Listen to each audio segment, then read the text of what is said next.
CEO और managing director TV Narendran साहब हमारे साथ जुड़ेंगे नतीजों पे बातचीत करने के लिए। ये देखिए नतीजे। अच्छा, टाटा स्टील के केस में इस कंपनी का परफॉर्मेंस अच्छा रहा। Narendran sir, welcome on the show. मैं कह रहा था अच्छा Q2 परफॉर्मेंस, जो एलिवेटेड एक्सपेक्टेशन थी उस पर आपने डिलीवर करा। जो स्टैंड आउट करा वो आपका स्टैंड अलोन परफॉर्मेंस था, मतलब इंडिया बिजनेस, उसमें खासतौर पर ईटा परफॉर्मेंस अच्छा था। नीदरलैंड्स का धंधा तो खैर ऑफ लेट अच्छा कर ही रहा है। इंडिया में ये क्या आपके रिसेंट कमिश्निंग थी, उसके चलते इकोनॉमीज ऑफ स्केल मिली या कॉस्ट कंट्रोल थे? कहां से मदद मिली? ये ईटा आउट परफॉर्मेंस इंडिया में डिलीवर हुआ कैसे? बहुत काम हुआ है कॉस्ट पे पिछले 1 साल 1.5 साल में, क्योंकि बहुत सारे एरियाज में हम लोग आइडेंटिफाई किए थे कि कॉस्ट टेकआउट का अपॉर्चुनिटी है। और ये साल के शुरुआत में हम लोग बोले थे कि तीनों जगह में मिलके हम लोग ऑलमोस्ट 11,000 करोड़ का कॉस्ट टेकआउट हम लोग अनाउंस किए थे। तो वो अभी प्लान पे चल रहा है, which means every quarter at least 2,500 crore of cost takeout, and last quarter also we have delivered on that. वो एक चीज़ है। दूसरा बात यह है कि हम लोग का जो कलिंगानगर का प्लांट है वो उसका कमीशनिंग चल रहा है ठीक से। अभी पूरा रैंप अप चल रहा है। In October I think the going rate for steel production is 7 million tons. 8 million ton का कैपेसिटी है, तो is ramping up very well. The blast furnace is also ramping up very well, producing about 12,500 to 13,000 tons a day. तो उसका असर भी पड़ता है cost पे, कन्वर्शन कॉस्ट पे। So overall operationally it has been a strong performance. और तीसरा बात यह है कि हम लोग का जी फर्नेस का रीलाइनिंग के लिए we had closed it for almost 6 months, तो वो भी कमीशन हुआ है इन द लास्ट क्वार्टर, जो जमशेदपुर का एक बड़ा फर्नेस है। तो ये सब चीज़ें, तो operationally it's been a strong performance by teams across all the sides, and even in Netherlands जो आप बोले थे, compared to last year we have increased significantly volume, I mean, and the profitability. UK में अभी भी loss है, पर if you look at it compared to last year the same quarter we are half as far as losses are concerned. अभी भी loss है, उसमें बहुत कुछ काम बाकी है। नहीं सर, मैं आ रहा हूं आपके पास। निफ्टी इस बीच देखिए 26,000 के स्तर वापस छूता हुआ, माउंट 26 के रिकॉन्कर करते हुए बढ़िया सेशन प्ले आउट हो रहा है। टचवुड आपकी स्क्रीन पे। सॉरी नरेंद्र सर, आपने यूके की बात करी। अच्छा, यूरोप मिस था।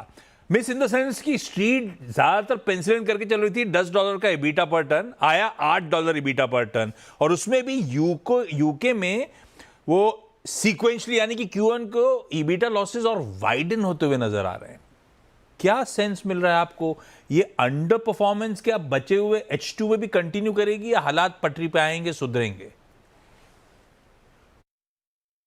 एक्चुअली दो चीज़ है यूके में। एक है ऑपरेशनल परफॉर्मेंस जो हम लोग का कंट्रोल में है, वो ज़्यादा से ज़्यादा जो प्लान पे है उसी पे हुआ है। There is no problem operationally. एक दो मिल में कुछ स्मॉल इश्यूज था, वो those have been sorted out.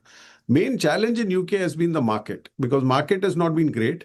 और जैसे यूरोप ने एक्शन लिया है, क्योंकि यूरोप ने अभी कोटास जो है, import quotas into Europe, they have reduced by 50% और प्लानिंग टू रिड्यूस बाय 50%। सो ऐसा कुछ एक्शन यूके ने नहीं लिया है, और ये हमारा बात है यूके गवर्नमेंट के साथ कि कुछ एक्शन लेना चाहिए, क्योंकि on one hand we used to export from UK to US, that is got impacted by the tariffs in US. On the other hand, Europe is already taking action to protect itself, and UK is not taking that action. So external factors have been much worse than we thought. उम्मीद है कि government उस पर कुछ action लेंगे. Internal actions are going as per plan. In the last 2 years, we have reduced the fixed cost by almost 350 million pounds. So all that has been done. So I expect the losses to reduce going forward, but it will be a few more quarters before we come to the positive side. Narendra sir, आप आए हो एक हमेशा क्योंकि ये metals हमारे लिए वो सिक्लिकल है, मेटल्स की साइकिल होती है। हम स्टॉक मार्केट्स वाले उस साइकिल को बहुत कीनली वॉच करते हैं। बहुत से मूव्स मिले 2021 22 ऑनवर्ड्स, ये साइकिल गजब का प्ले आउट होना शुरू हुई। लेकिन अभी भी चाइना रिलेटेड, अगर चाइना ड्राइव करता है इस साइकिल को, तो चाइना को लेकर, इकोनॉमी को लेकर तो अभी भी कंसर्न्स बने हुए हैं। ऐसे में नरेंद्रन सर, आपका आकलन क्या है? ये साइकिल, हम साइकिल के टॉप पे बैठे हैं या कहीं मिड पॉइंट पे बैठे हुए हैं? इस मेटल की साइकिल में किस फेज पे हम खड़े हैं इस समय? I would say we are closer to the bottom, क्योंकि if you look at even if you look at steel price today, it is 5,000 rupees below what it was last year this time.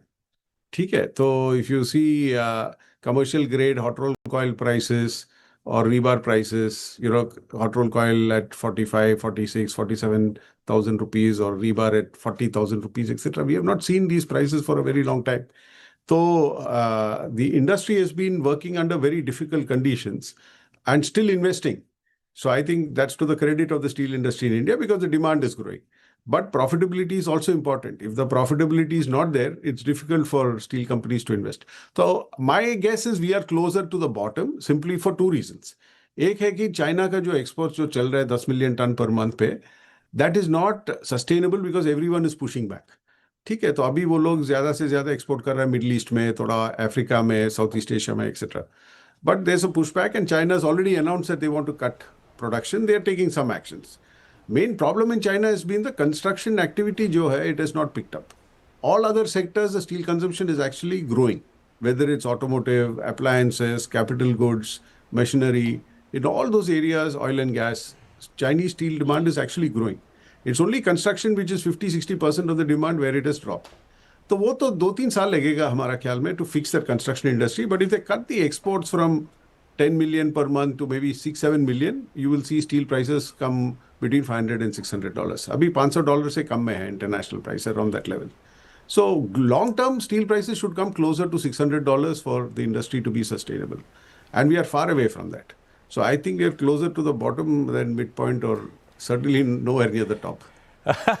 मेरे सवाल को उल्टा कर दिया, sorry. फिर ये कोई टॉप नहीं, कोई मिड पॉइंट नहीं, स्टील साइकिल के हम अभी भी बॉटम में ही बैठे हुए हैं, नरेंद्र सर ये कहते हुए. Narendra sir, thank you so much जुड़ने के लिए.